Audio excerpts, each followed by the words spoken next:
Hello kids, if you are new at my channel, kindly subscribe. Today we will learn alphabets. Here is our alphabet. So let's get started. If new, kindly subscribe.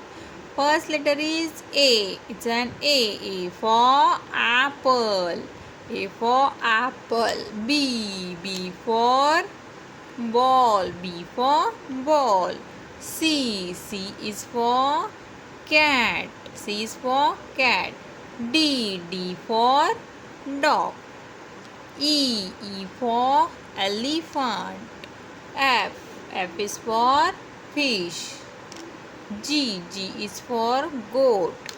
Then H. H is for horse. I for ice cream.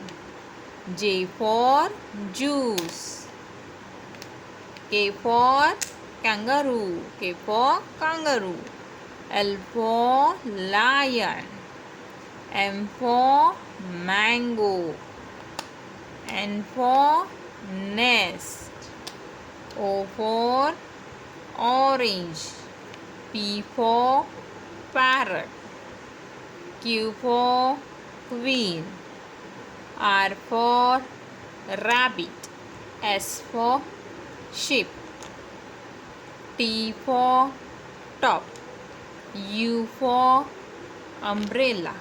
V for vegetables.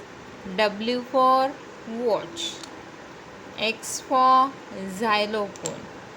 Y for yak.